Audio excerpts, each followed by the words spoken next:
Torres. ¿Qué podemos decir de Alejandro? A ver quién me pasa unas notitas por aquí. Yo las voy a leer para darle la formalidad, pero yo conozco a Alejandro desde la universidad.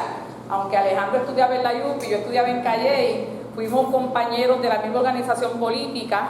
Luego cada cual, ¿verdad? Terminamos la universidad, cada cual siguió rumbos distintos, pero en el 2009 Alejandro junto con compañeros de Guayama y esta servidora fundamos lo que se conoce como el Frente de Afirmación a Miriam, que está aquí, Gallardo, el Frente Afirmación del Sureste. Y Alejandro es tan puntual y tan responsable que Alejandro estuvo viniendo a Guayama los primeros lunes y tercer lunes primer lunes y tercero de cada mes a las reuniones del grupo. Y Jorge también, que es de los fundadores de FASE. Así que tenemos el privilegio de tener una persona, ¿verdad?, tan comprometida como Alejandro. El licenciado Alejandro, lo voy a llamar licenciado, es graduado de la Facultad de Ciencias Sociales en el 73, de la Universidad de Puerto Rico y de la Facultad de Derecho en el 1976. Trabajó brevemente como oficial examinador de la Junta de Relaciones del Trabajo. Desde el 77 se desempeña en la práctica privada de la abogacía, ¿verdad?, de la profesión legal, pero Alejandro no es un abogado criminalista, ni es un abogado civilista, de esos picapleitos que a veces la gente, ¿verdad?, habla muchísimo de esta profesión. Alejandro es un abogado laboral, mayormente defensor de los trabajadores y abogado de los sindicatos en este país. Es profesor del Instituto de Relaciones del Trabajo de la Universidad de Puerto Rico, recinto de Río Piedras. Es columnista del semanario Claridad. Ha publicado múltiples ensayos en revistas, tanto profesionales como de la comunidad académica de Puerto Rico. Forma parte de la Comisión para el Estudio del Desarrollo Constitucional de Puerto Rico desde 1996. Es autor de varios libros, entre ellos Militarismo y Descolonización, Puerto Rico ante el siglo XXI, El derecho a la libre determinación en Puerto Rico, El trabajo por la unidad independentista, entre otros. Ha participado en la producción junto a otros de los siguientes libros: Vieques ante el 2003, Posibilidades y peligros, El trabajo y las relaciones obrero-patronales. Autor de múltiples ensayos y artículos sobre temas profesionales y políticos. Fue cofundador del Movimiento Nacional Ostosiano. Aquí también tenemos hoy con nosotros otro compañero también fundador, el compañero Camacho, que viene ¿desde dónde? Desde Trujillo Alto, el compañero Juan Camacho, también compañero de mucho tiempo, amigo desde la Federación de Maestros de Puerto Rico. Alejandro, ustedes a lo mejor lo han escuchado como analista político en varios programas de la radio, pero desde el 2008 es conductor del programa destinado a análisis internacional Ventana al Mundo desde Puerto Rico. Y tan reciente como la semana pasada, el sábado, fuimos testigos de que fue electo por una mayoría abrumadora presidente del Colegio de Abogados de Puerto Rico.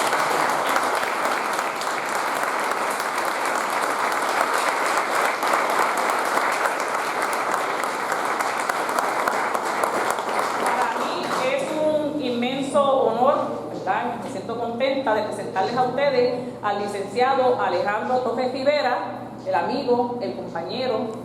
Alejandro, te dejo con...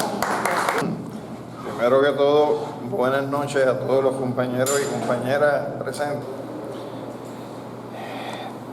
Esta ponencia es una ponencia que se trabajó para el mes de junio en el marco de una actividad que desarrolló el compañero en el Centro de Estudios, en el Archivo Histórico de Puerto Rico. Cuando yo era estudiante, siempre se trató de plantear que el nacionalismo fue un movimiento en alguna medida antihistórico en Puerto Rico, porque ante la realidad del desarrollo de una economía capitalista, fundamentalmente del desarrollo de un proletariado industrial y de un proletariado mayormente agrícola. Pues el nacionalismo había llegado tarde porque todavía seguía hablando de una república de propietarios, y se trató de establecer siempre el nacionalismo como un movimiento que era antihistórico en la medida en que no se vinculaba a la clase trabajadora en Puerto Rico.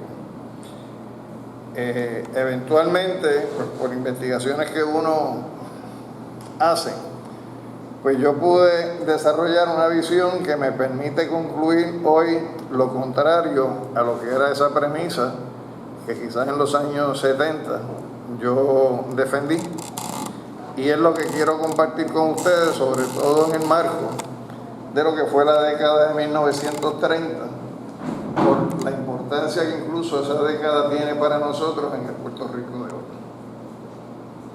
En ocasiones, aquellos que luchamos por la independencia perdemos la perspectiva de lo que era la esencia del planteamiento de don Pedro Albizu Campos. Y don Pedro decía que rendir un homenaje no era un culto a los muertos, sino que por el contrario era afirmar un culto hacia la inmortalidad, y que esa inmortalidad en la tierra la representan las veneradas cenizas de nuestros antepasados. De esas cenizas y de esas veneraciones que vamos a discutir el tema de esta noche. En ocasiones, aquellos que luchamos por la independencia de Puerto Rico pretendemos evaluar ciertos sucesos que han impactado nuestra vida como pueblo como una sencilla recopilación de datos, como fechas de alguna importancia en el calendario de la lucha por la independencia, como una apología en torno a sus actores principales, en la cual la historia se transforma en cronología de la vida de ciertas personalidades heroicas, todo ello desligado del contexto dentro del cual tales sucesos ocurren, tales actores se desenvuelven o sencillamente tales circunstancias se producen. Se trata del examen equivocado de la historia, vista esta como un sencillo proceso de acumulación de datos y no como fuente de conocimiento, enseñanza y reflexión sobre los sucesos acaecidos y su importancia para nuestro desarrollo personal y colectivo de cara al futuro. Pretendiendo aportar nuevos elementos en el estudio de este periodo tan importante en nuestra historia, la década de 1930, me he propuesto rescatar y compartir con ustedes elementos que no suelen desarrollarse como tema de discusión en ocasiones como la presente. De hecho, no ha faltado quien, sobre la base del desconocimiento de los datos que me propongo compartir con ustedes, haya afirmado que las limitaciones del movimiento libertador de Puerto Rico durante la década de 1930 estuviera abonado por la desvinculación del movimiento nacionalista con las luchas de los trabajadores.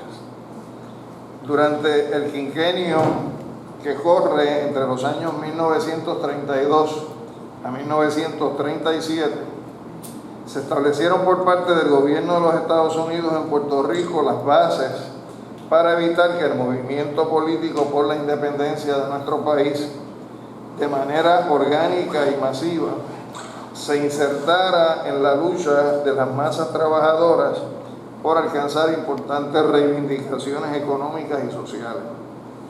Un movimiento político con tal vinculación social hubiera tenido el potencial de echar por la borda el marco de las relaciones políticas coloniales prevalecientes entonces en Puerto Rico.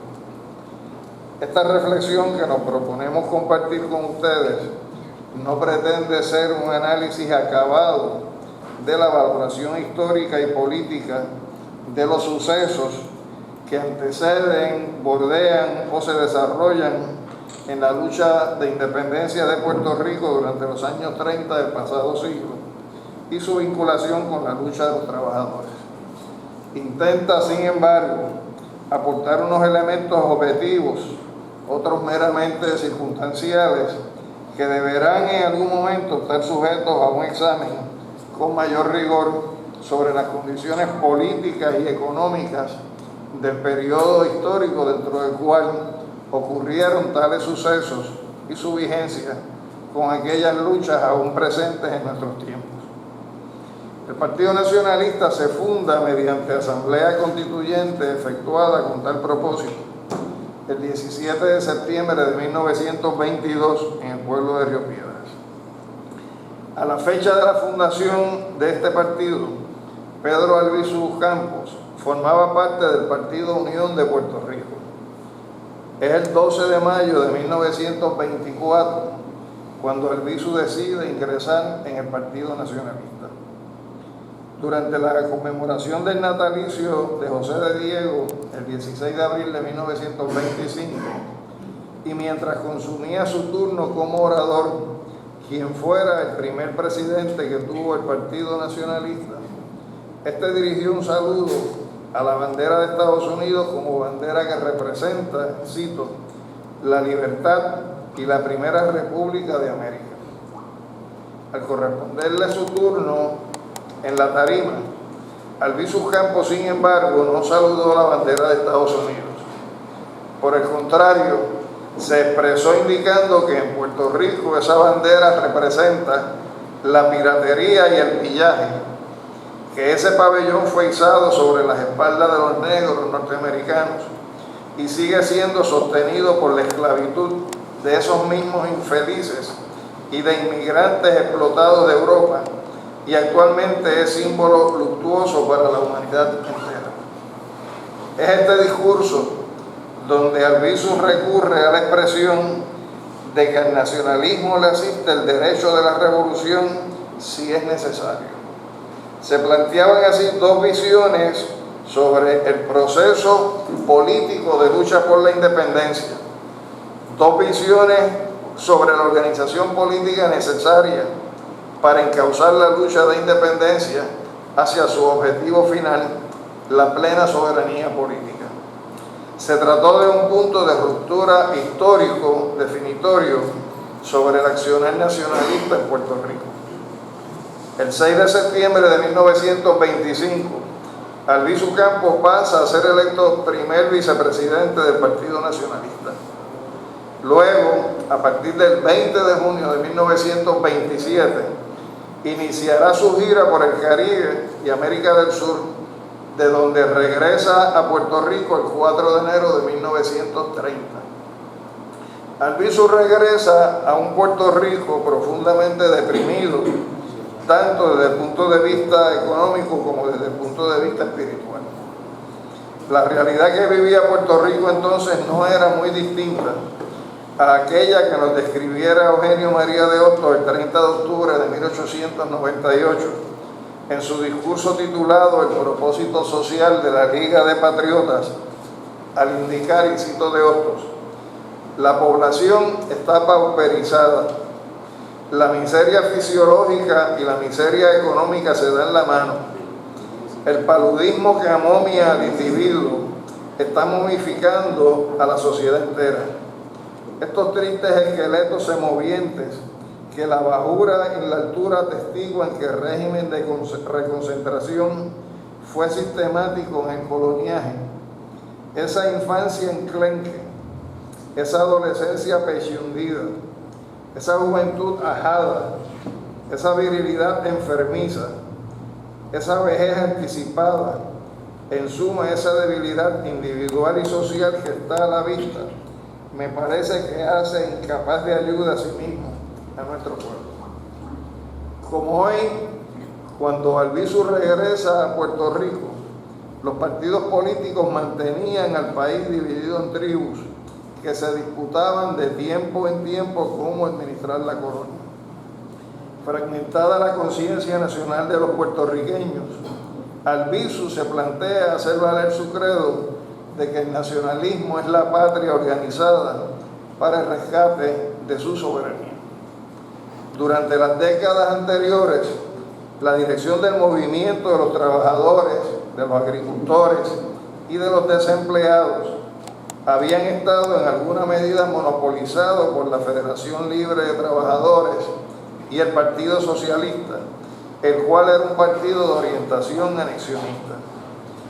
Como nos indica el profesor Gervasio García, y cito de él, los trabajadores puertorriqueños mostraron gran admiración por el desarrollo económico y las instituciones políticas y educativas de los Estados Unidos y aceptaron de buen grado la nueva dominación, sin derramar una lágrima por el antiguo régimen español, símbolo para muchos de siglos de ignorancia y servidumbre. Los obreros albergaron la esperanza de que, en palabras de unos tabaqueros de Calley, al pertenecer a una nación tan poderosa, cambiaría la suerte del trabajador honesto. Cierra la cita. La Federación Regional de Trabajadores, fundada por Santiago Iglesias Pantín el 23 de octubre de 1898, ya a la altura del 18 de julio de 1899, se había transformado en Federación Libre de los Trabajadores de Puerto Rico, afiliada a su homóloga en Estados Unidos, la American Federation of Labor. El Partido Socialista, producto de este esfuerzo obrero, propulsaría un programa reivindicativo para los trabajadores, aunque desde el punto de vista político defendería la anexión territorial de Puerto Rico dentro de la Federación Norteamericana. La invasión de Estados Unidos en 1898 supuso inicialmente la entronización del modo de producción capitalista, fundamentalmente en la agricultura. Esto desató intensos procesos de lucha de ese nuevo proletariado agrícola contra los grandes capitales azucareros. Sin embargo, esas luchas emergentes no se inscribieron como parte de la lucha nacional colonial de los trabajadores puertorriqueños contra el dominio del nuevo poder imperialista. Por el contrario, dentro de un abierto proceso de integración y anexión al que nos vimos sometidos por parte de Estados Unidos, los trabajadores y sus organizaciones, las políticas y las sindicales, a la par que desarrollaban sus luchas económicas y reivindicativas frente a los llamados pulpos económicos, se unían simultáneamente con estos intereses capitalistas, sobre todo los del sector azucarero, en un proyecto de estadidad federada. Contradictoriamente, sin embargo, aquellos que fueron desplazados por el capital norteamericano a raíz de la invasión y que antes representaban los intereses económicos de los hacendados, fueron los mismos que pasarían bajo el nuevo régimen a ser los opositores a la asimilación cultural y a la anexión política del país. Mientras en las elecciones de 1917, las primeras bajo la ley Jones, el Partido Socialista concurrió a las urnas obteniendo 24.468 votos, lo cual era poco menos del 10% del electorado registrado en 1916, y su dirigente máximo era electo al Senado por acumulación. En las elecciones de 1924, su número de electores era de 34.576. A la altura del año anterior, en el censo de la Federación Libre de los Trabajadores, el número de afiliados a esta central de trabajadores era de 31.000 obreros. En su convención general, en 1923, el Partido Socialista, que se había resistido desde 1917 a entrar en una alianza electoral con el Partido Republicano, deja la puerta abierta a tal posibilidad. El profesor Gervasio García nos describe este cuadro de la siguiente manera.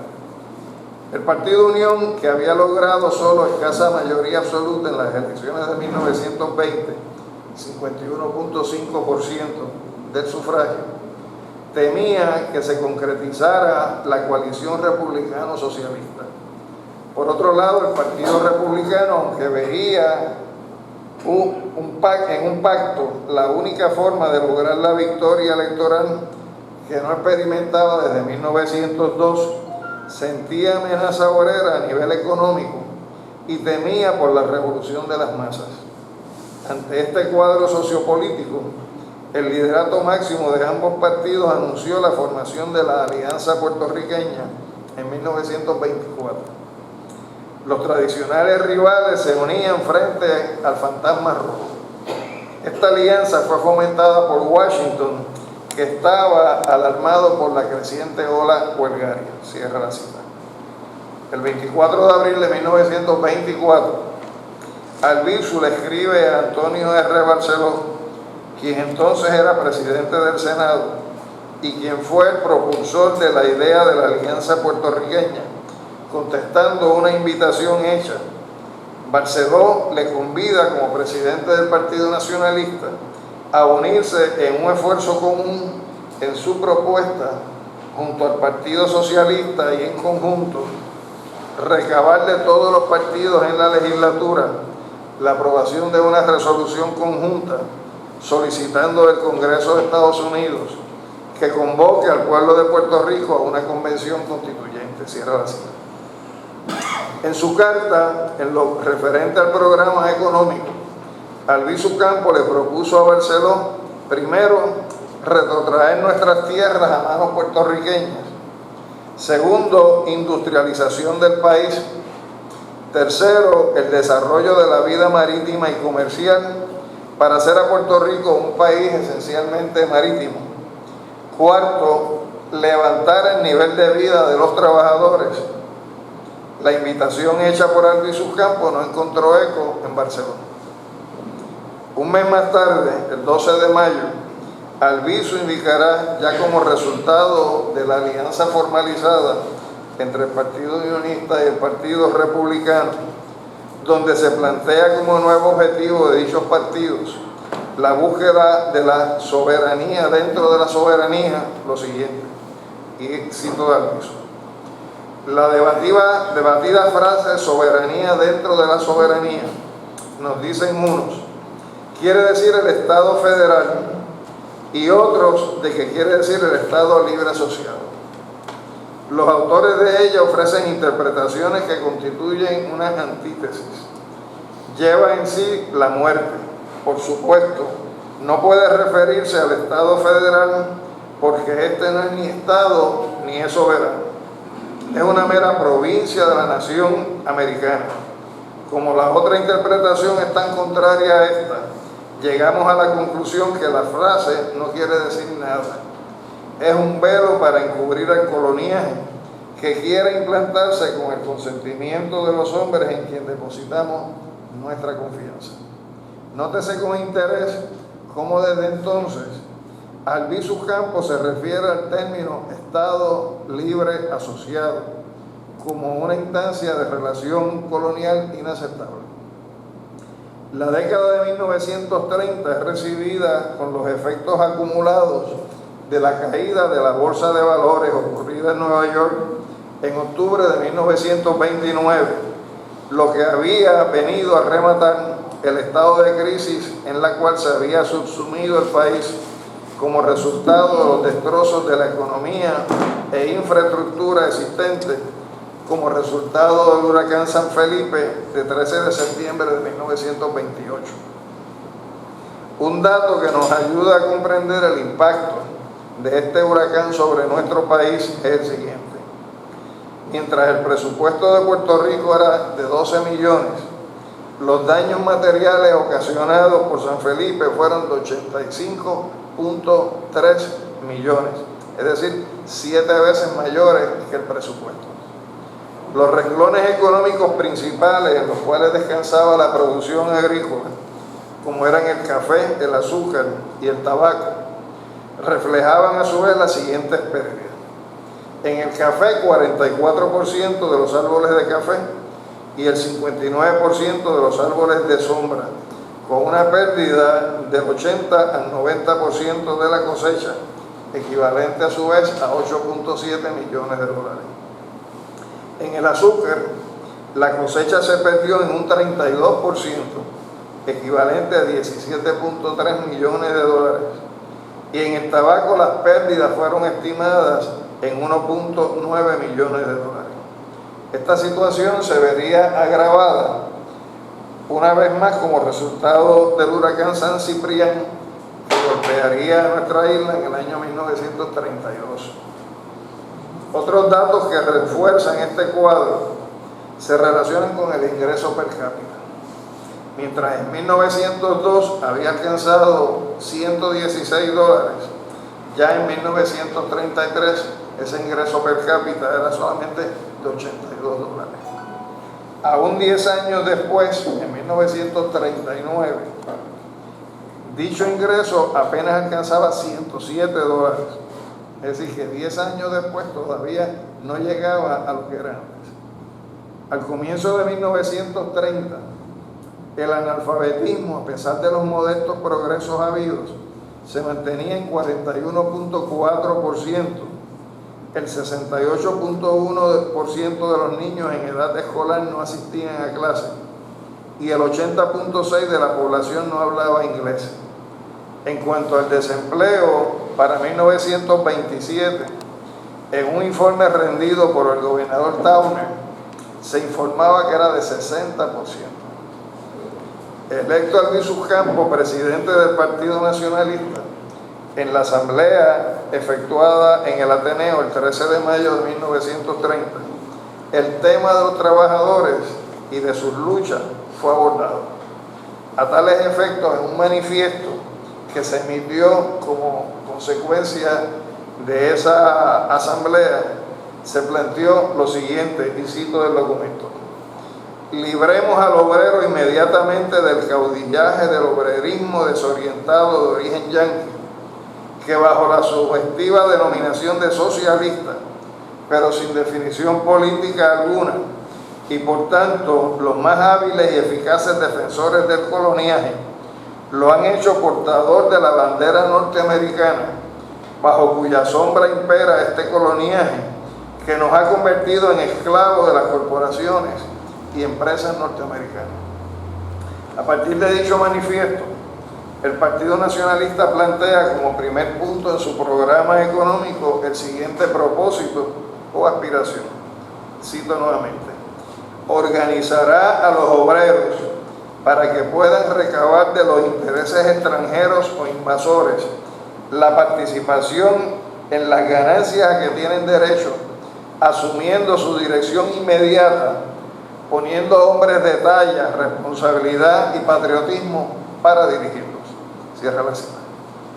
Establecida la anterior premisa, toma un giro distinto en el seno del Partido Nacionalista de Puerto Rico los conceptos en torno al desarrollo de la lucha por la independencia y al desarrollo de la lucha por las conquistas de los trabajadores.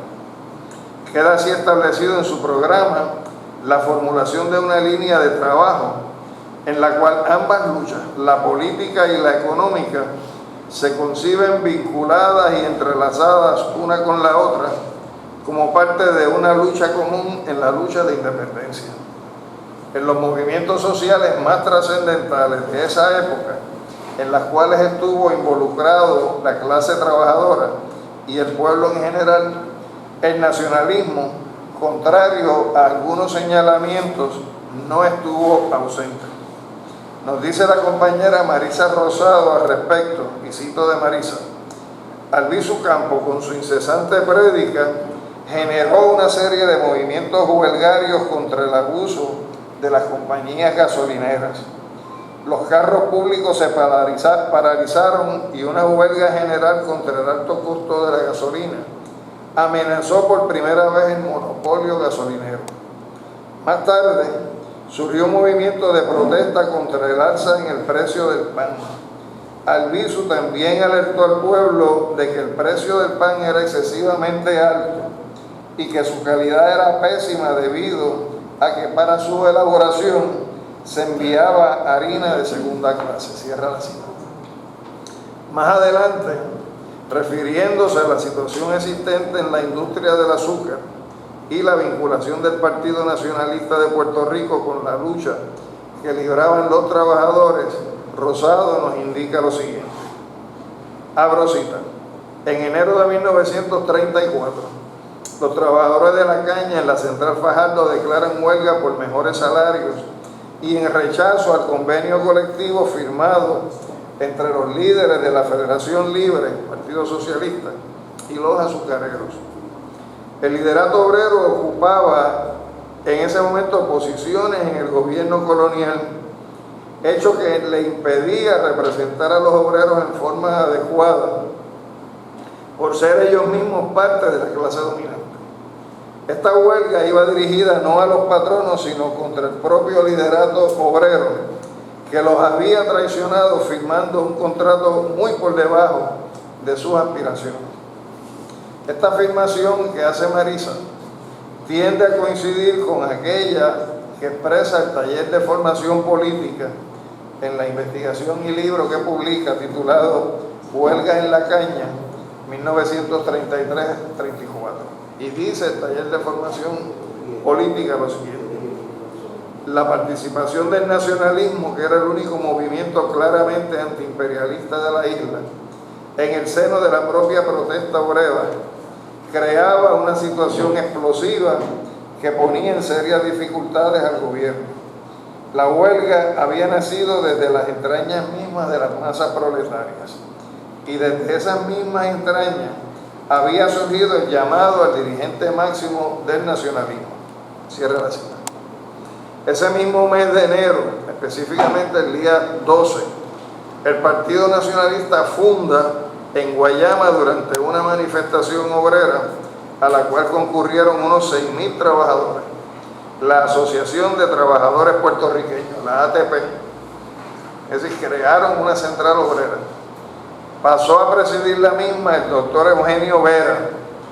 Capítulos adicionales de la ATP se fueron organizando en diferentes asambleas convocadas por trabajadores en Fajardo, Yabucoa, Luquillo, Canóvanas y Guánica, a las cuales asistían miles de trabajadores reclamando la dirección del conflicto, que la asumiera Albizu Campos. Y en sus estatutos la ATP expresaba lo siguiente como punto 1, cito: organizar a todos los trabajadores en una organización genuinamente puertorriqueña, capaz y en condiciones de hacer valer los derechos de todos y cada uno de los asociados. Segundo, defender los intereses de todos y cada uno de los trabajadores de Puerto Rico en sus luchas contra las fuerzas del capitalismo y contra cualquier fuerza que ilegal e inhumanamente les respalde en detrimento del obrero y de sus derechos a vivir una vida decorosa y decente mediante el recibo de un jornal adecuado por sus labores. Y tercero, cualquiera otros fines análogos a los ya enumerados y no incompatibles con ellos y con el espíritu de esta asociación. Termina la cita. Indica el taller de formación política en su libro La Cuestión Nacional, el Partido Nacionalista y el Movimiento Obrero Puertorriqueño, aspectos de las luchas económicas y políticas de la década de 1930 al 40, lo siguiente: el nacionalismo no pretendía controlar el movimiento obrero, como tampoco temía a la movilización independiente de los trabajadores. Confiaba que el obrero consciente y dispuesto a defenderse comprendería que el imperialismo era su principal enemigo. Después de identificar a su propio enemigo, el obrero actuaría por su propia iniciativa, complementando la lucha nacional.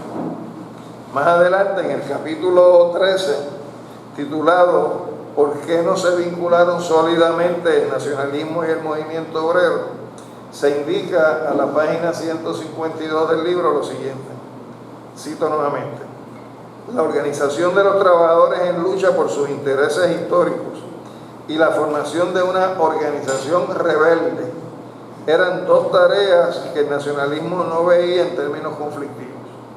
Si el liderato nacionalista estuvo dispuesto a participar de la gran huelga de 1934, lo hacía porque era coherente con su ideología.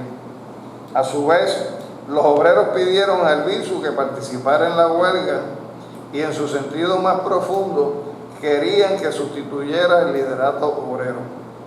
Este es el significado histórico de los telegramas de cientos de obreros dirigidos por Albizu en los primeros meses de 1934. Si bien para el taller de formación política no se trataba de una aproximación clasista que postulara un programa anticapitalista, la vinculación del movimiento nacionalista con las luchas obreras le imprimían a esta última un potencial antiimperialista. Esto, unido a la posibilidad del desarrollo de un proletariado industrial en el curso de una revolución democrática, el cual era capaz de proyectar e impulsar esas luchas en forma ininterrumpida hacia el socialismo. Para entender la perspectiva del Albizu, al asumir la responsabilidad por la dirección del proceso huelgario, es pertinente examinar varias de sus expresiones en diversos artículos que figuran recopilados en el tomo 2 de sus obras escogidas. En su artículo titulado La huelga agrícola, Albizu Campos indica que no debía extrañar a nadie que los trabajadores optaran por organizarse corporativamente. De esa manera, señala, nadie tendría que hablar en nombre de ellos. Si los profesionales, empleados gubernamentales, industriales y otros se organizaban, porque entonces los trabajadores no habrían de hacerlo. De acuerdo al Albizu, que asume las riendas de dicho proceso huelgario, los trabajadores, cito, son el verdadero poder y la verdadera fuente de riqueza que tiene la patria, cierra la cita. Identificando al gobierno colonial como un gobierno rompehuelga que está al servicio de los intereses yanquis, es decir, como capataz de las empresas del capital estadounidense en Puerto Rico. Albizu vinculaba directamente la situación del pueblo y la de los trabajadores con la dominación y la dependencia colonial. Albizu, en otro escrito de fecha 19 de enero de 1934, publicado en el periódico El Mundo, a la página 6, el cual figura también recogido en sus obras escogidas, indica lo siguiente, cito nuevamente de él: lo único que puede salvar al obrero de la explotación capitalista es la implantación de un respetable salario mínimo y de menos horas de trabajo en virtud de ley, cierra cita. Recordemos que aquella gran huelga tenía como aspectos reivindicativos principales los siguientes. Primero, el repudio a la implantación de salarios más bajos. Segundo, el reclamo de una verdadera participación de los trabajadores en la riqueza que estos producían, es decir, una mejor redistribución de la riqueza. Tercero, aumentos salariales y el rechazo de la influencia e injerencia del capital estadounidense en el gobierno colonial. Y cuarto, el rechazo al uso de tickets o vales por parte de las centrales azucareras como instrumento en sustitución del pago en efectivo de los salarios de los obreros. Indica una vez más el taller de formación política en el libro mencionado de Huelga en la Caña lo siguiente: Albizu no venía a romper la huelga, venía a insuflarle energía a un proceso desorganizado que se batía en múltiples frentes sin dirección y que ya daba muestras de agotamiento en algunas regiones mientras se extinguía en otras. Cierra la cita. Probablemente, sin embargo, donde queda ilustrado de manera más diáfana el impacto que tuvo la participación de Albizu en la huelga cañera fue en las declaraciones periodísticas aparecidas en el periódico El Imparcial el 15 de enero de 1934, donde reseña lo siguiente, y cito ahora nuevamente: la entrada de Albizu Campos en la lucha proletaria señala un cambio trascendental en el temperamento de los huelguistas y amenaza seriamente la existencia de la subsidiaria local de la American Federation of Labor. Al entrar en el campo obrero, el líder nacionalista se inicia una consolidación de los elementos izquierdistas del socialismo y de todos aquellos grupos que, no siendo radicales, estiman sin embargo que sería saludable nacionalizar el obrerismo puertorriqueño con vistas a intensificar la lucha contra el dominio que ejercen en el país las corporaciones norteamericanas. La opinión general es que si Albizu se hace cargo de la reorganización de la huelga y pone frente a la misma junto a líderes, y se pone frente a la misma junto a los líderes que aún están firmes, a los propagandistas del nacionalismo, la huelga continuará y asumirá proporciones de un verdadero conflicto. El Partido Nacionalista cree en la lucha de clases y tiene tendencias de renovación social de acuerdo con su credo político. Además, favorece la resistencia militante en cualquier forma efectiva contra el gobierno. Esta afirmación en nada difería de aquella expresada por un sector disidente dentro del Partido Socialista, disidente respecto a la huelga, aunque no disidente respecto a su identificación con el partido propiamente.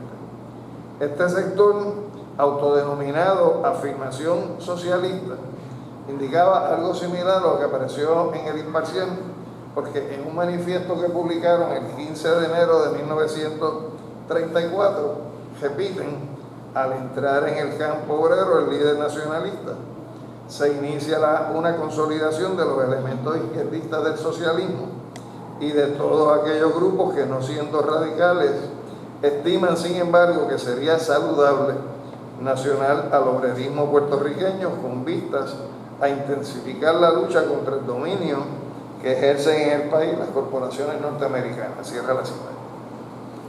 Don Ramón Medina Ramírez, por su parte, nos indica en su libro El Movimiento Libertador en la Historia de Puerto Rico lo siguiente. Cito nuevamente: en 1934, la población agrícola, esclavizada con jornales de hambre en los enormes latifundios cañeros, se levanta en huelga general. Albizu es llamado urgentemente por los trabajadores para que les dirija nuevamente. Los trabajadores rechazan en esta ocasión la intervención solapada de los líderes socialistas, entregados hace ya mucho tiempo al capitalismo explotador. Más adelante indica, cito nuevamente, cada discurso de Albizu Campos, en referencia a su participación en la huelga, es un incentivo de fervor revolucionario contra el poder ilegal impuesto por los Estados Unidos. Juan Antonio Correger señala que el programa del Partido Nacionalista aprobado en 1930 demuestra de principio a fin la conciencia que tenía Albizu en relación a la importancia que representaba para la lucha anticolonial, precisamente esa lucha reivindicativa de los trabajadores. Al respecto, nos dice don Juan, todas las grandes cuestiones sociales empiezan por plantear un problema filosófico que finalmente se resuelve en el campo de batalla. Eso era lo que precisamente implicaba en aquel momento para Estados Unidos, desde la perspectiva de la propuesta nacionalista o del nacionalismo albizuista, la participación de dicho sector en el conflicto huelgario contra los dueños de las centrales azucareras yanquis, contra los intereses económicos imperialistas de Estados Unidos en Puerto Rico y contra la dominación de Estados Unidos sobre nuestro país. Un conflicto que solo podría encontrar solución en el campo de batalla de los intereses nacionales, del capital absentista y aquellos de los trabajadores y trabajadoras puertorriqueñas enmarcados dentro de un reclamo de independencia y soberanía política. En aquel momento, la población de Puerto Rico era apenas 2 millones de personas, de las cuales 137,000 eran trabajadores empleados en las fases agrícola y fabril de la industria azucarera. Nos dice Correger que en una población de menos de 2 millones, algunos 700,000 puertorriqueños dependían de la agricultura y la elaboración fabril del producto. Más adelante también señala Correger la obra citada, el llamamiento hecho por los trabajadores Albizu para que liderara la huelga alertó al imperialismo que la organización de los trabajadores agrícolas de la principal explotación del país ya no podía ser diferida. Era probable que esa organización se hiciera con una orientación independentista, antiimperialista quizás. Las coordenadas estaban delimitadas, independientemente de cualquier apreciación sobre el carácter de clase pequeño burgués. que se atribuya al movimiento nacionalista en ese momento la vinculación de la reivindicación nacional de la independencia, la soberanía y la libertad política con una clase social como la clase trabajadora, vinculada a un reclamo social y económico que empalmara con el reclamo político de tal libertad, soberanía e independencia, comprometía el proyecto colonial e imperialista en Puerto Rico. Es a partir de tal experiencia que Estados Unidos redefine sus planes de dominación política en Puerto Rico. Dentro del contexto del desarrollo de la huelga, Albizu compareció a una tribuna en Guánica y encontró la misma rodeada de policías, supervisados personalmente por el coronel a cargo de la Policía de Puerto Rico, Francis Henry. 80 años, surgió en Puerto Rico, quizás por primera vez, la posibilidad de vincular de manera orgánica el reclamo de independencia nacional con un fuerte movimiento organizado por los trabajadores. Esta conjunción de objetivos pudo haber sido capaz de atraer hacia el Partido Nacionalista de Puerto Rico las demandas de otros sectores del pueblo, todo ello dentro de un torrente de lucha anticolonial y antiimperialista. Este potencial, sin embargo, fue atacado en su raíz y desarticulado como resultado de la amenaza que él mismo representaba para el sostenimiento de los intereses políticos, económicos y militares de Estados Unidos en Puerto Rico. Desde una perspectiva histórica del proceso político, nos parecería sencillo identificar como elemento definitorio en la articulación de la estrategia represiva contra el Partido Nacionalista, evitar que se llegara a consolidar en un solo proyecto político la lucha por la independencia de Puerto Rico y la lucha de las reivindicaciones económicas y sociales de la clase trabajadora. Si para algunos la historia no se repite, para otros sí. Se representa la primera vez como verdad y la segunda como tragedia. Quizás por esta razón es que es tan común escuchar decir que quien no conoce la historia está condenado a repetir sus errores. La historia nos dice que a lo largo de más de un siglo, los cambios políticos mínimos e insignificantes que han ocurrido en la forma en que se ejerce la dominación colonial sobre Puerto Rico han sido forzados por las luchas que ha librado el pueblo puertorriqueño por su independencia nacional. Cada vez que el independentismo logra romper el cerco del aislamiento al cual nos pretende condenar el gobierno de Estados Unidos, se comienzan a discutir y a visorar cambios en la manera en que se manifiesta y desarrolla la dominación colonial sobre Puerto Rico. Esta fue la consecuencia del consenso articulado por nuestro pueblo en la lucha por la terminación de los ejercicios militares en Vieques. La razón es sencilla: juntos tenemos la capacidad de forzar cambios, divididos el imperialismo nos domina. Estamos en momentos en que es posible articular nuevos puntos de consenso que nos lleven hacia nuevas opciones. Las condiciones sobre las cuales se desarrolla en estos momentos de nuestra vida como pueblo plantean con un sentido de urgencia e inmediatez profundos cambios materiales, económicos y sociales, sin los cuales está en entredicho nuestra viabilidad como país. Sabemos que en el proceso de lucha, la vinculación de la independencia con la justicia social es medular en cualquier proyecto futuro. Sin embargo, es necesario además desarrollar la capacidad y la tolerancia para, junto a otras fuerzas que en estos momentos no son independentistas, pero tienen el potencial de evolucionar hacia el reclamo de la misma, articular un proceso de alianzas que permitan superar el status quo y la permanencia de la colonia. Es por esto que es importante conocer la historia, conocer lo que han sido nuestras fortalezas como pueblo, pero también conocer lo que han sido nuestras debilidades. Cuán fuerte sea frente a nosotros el enemigo está en proporción a cuán fuertes sean nuestras debilidades e imperfecciones como movimiento político. Durante la década de 1930, el imperialismo diseñó una provocación dirigida al sector de mayor potencial político en Puerto Rico en defensa de la independencia, que trajo eventualmente sus consecuencias. Mediante la misma logró desviar en momentos en que el país atravesaba una de sus etapas más importantes, en la movilización de decenas de miles de trabajadores y en momentos en los cuales se cernía sobre Puerto Rico la implantación de importantes cambios en lo que sería un nuevo modelo de desarrollo económico y militar, la inserción del Partido Nacionalista de manera orgánica en esa y la inserción del Partido Nacionalista de manera orgánica en tales luchas. El aislamiento al cual fue sometido el Partido Nacionalista, unido a la represión desatada contra su liderato y militancia, allanó eventualmente el camino hacia la creación del Estado Libre Asociado.